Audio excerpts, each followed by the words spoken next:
Okay, so today Mac OS X Lion 10.7 was released, and this is basically an update on the last method, which I showed to install Mac OS X Lion into a virtual machine using VMware. And the last method used a bootable vmdk file, and basically this is using an ISO. And you can see here that I've converted the Mac installation file to an ISO. I will possibly provide a download link to this ISO in the description. However, you should be able to convert your own using the DMG to ISO tutorial on my channel. And you'll also need the Mac OS X Lion VMware files, which has been updated for this build. So this is the retail build of Lion, which came out today. And it's only available via the Mac App Store. However, using a couple of tricks, I've managed to get it into a DMG and then to an ISO. So there you go. So first things first is you want to download the files from the description and just extract it by double clicking. And you can see then you end up with the Lion VMware files folder, and you want to go into that, and then you want to go into the VMware unlocker, and you can see there's a different folder for each different VMware. And if you open up the README text, you get instructions for each different version of VMware, so VMware Workstation, VMware Player, VMware Linux, and VMware Fusion, and each one tells you how to do whatever it is that you need to do. And basically, because I'm on Windows, I'm just going to show you the Windows version. So you can see here VMware Workstation for Windows. So I'm just going to open a command window in there and type in windows.bat and hit enter. And my VMware has already done this, so this isn't actually critical for me to do, but I'm just doing it to show you. And you can see right there that it basically closes VMware Workstation, opens up a few different VMware files, changes them a bit, and then there you go. That's VMware unlocked, and you can now run Mac on it.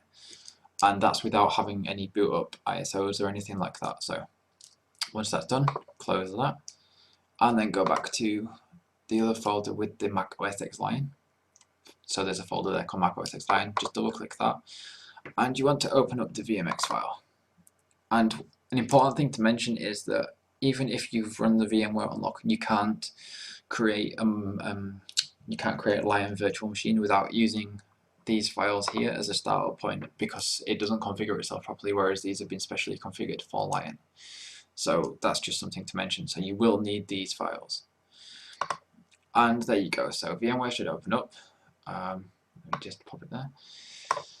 And what you want to do now is go to Edit Virtual Machine Settings. And if you go to CD/DVD, you can see Use Image File. So just tick that and browse. And then it should put you in the folder where your Mac OS X Lion is. And just go find the Lion ISO that you're using, so in this case 10.7, and just double click it there. I'm not going to customize the machine just because it's pointless, because I'm not going to use this machine, but you have all the basic customization stuff, so memory, hard disk space, etc, etc. One thing, if you're going to want a bigger hard drive than 40 gigabytes, you need to do it now before you install, so expand that using utilities and expand it to whatever you want before you actually install Lion, otherwise you won't be able to do it. So once you're there, just press OK, and then press power on. And you'll get this little message, and just press I copied it, because obviously it has been copied if you downloaded it. Right, so now VMware is booting up, and you can see that it's a different screen to normal. That's because it's recognized the Mac host, not the Mac host, the Mac guest, sorry. And you'll see that it boots into the DMG, not DMG, the image file. And we'll just give it a minute. So obviously, this is by no means a brilliant installation. It's not on Windows, it's not on your machine natively or anything, it's in a virtual machine. So then maybe those of you who have issues with speed, etc.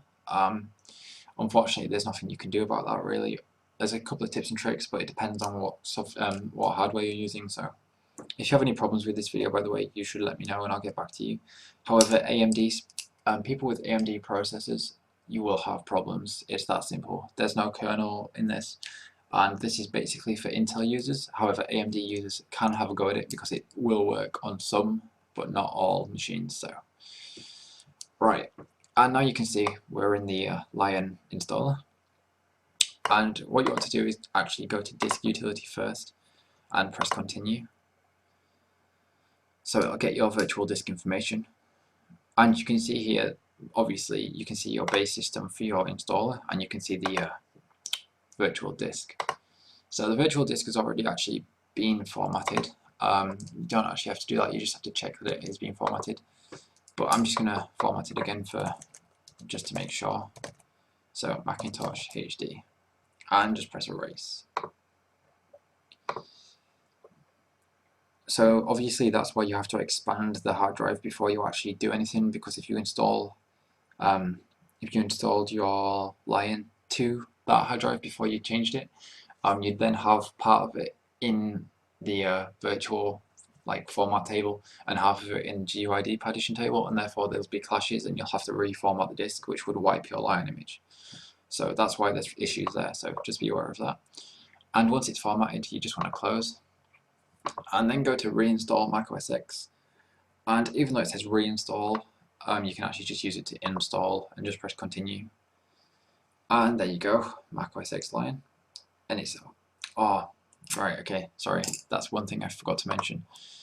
Close down the virtual machine if you get to that point. Before you boot up, you need to allocate 2 gigabytes of RAM to your machine. Don't worry about that, because what I'm going to do is change the VMware files to actually have that as default, so don't worry about that. And then just power on the machine. So yeah, apologies for that, but I hadn't realized that I hadn't changed it on this. So by default, you'll have 2 gigabytes of RAM allocated to the virtual machine. But after the installation, so as soon as Lion has actually been installed, you can change that to whatever you want. It's just the installation that requires 2 gigabytes. So again, apologies for that, but I'll just change that in the files, so you don't have to look at it or mess about with it or anything. However, obviously, the more RAM you use, the laggier your Windows PC will actually be, so you might want to knock it down after the installation, but unfortunately it's required for the installation, so. Right, there we go, so reinstall and continue. Right, now you can see Mac OS X Lion set up the installation. Just click continue and then agree to the licensing terms and agree again, and then just tick on the hard drive, which is there obviously, which is the one that I just formatted, and press install. And you'll see that it says downloading additional components, although downloading isn't really the right word because there's no internet involved. And it says your computer will restart automatically, which it will do. And basically it'll just run through the installation of Lion, and then you will actually boot into Lion. It's retail Lion, it's exactly as Lion is. There's nothing changed whatsoever, it's just out of the box Lion. And yeah, so that means there's going to have to be some sort of kernels installed for AMD users, sound card fixes, etc, etc, but you can find those out in your own time. Just look for a text. I don't really want to go through this now, but all you have to do is look for certain files that support your hardware and just install them. It's that simple. If you have any problems though, I suppose you can give me a message, although you won't be at the top of the priority list to get back to. People who can't run the machines will get priority, so unfortunately that's just how it is because I get too much as it is to actually reply to. So, and yeah, there you go, that's Lion installing into VMware. I just thought I'd show this because Apple are actually going to start selling USB drives with Lion on it that are bootable for $70 or something, which is just ridiculous, seeing as you can actually just download the system for $29 and then extract DMG. So unfortunately that's Apple for you, but there it is. Lion in VMware, final build, whatever. Obviously, as there's been no Lion updates right now, I can't comment on software updates, so I can't comment on if you go to 10.7.1, for example, I can't comment on that. I don't know if that's going to work. So if that comes out, stay clear of it. However, when it does come out, I will pretty much just drop a little notification on the video to tell you if it is safe. But until you've read that it is safe to do, don't do it, otherwise it will screw your virtual machine up. Although I do imagine it will be perfectly fine, so go for it if you want, but just be aware that there is risk involved in that. And yeah, that's all there is to say. I can't think of anything I've left out. As usual, download links will be in the description. As I said, I'm not sure about providing the link to the ISO because that does kind of breach copyright. Well, it does breach copyright even though it's not an Apple file, it's just an ISO. But yeah, we'll see. So until next time, subscribe, like this video. My next video is going to be the snow leopard machine, and it will be fully fixed, finally. Pleased to say that. So anyone who's been waiting for that, you'll be able to see that. So just like this video, comment any problems, inbox me if necessary. There's contact information for me in the readme text in the VMware unlocker if you need me at all, so Twitter, email, it's all there. And I'll get back to you as soon as possible, so subscribe, and thank you for watching my video. I'll see you in my next one. Bye.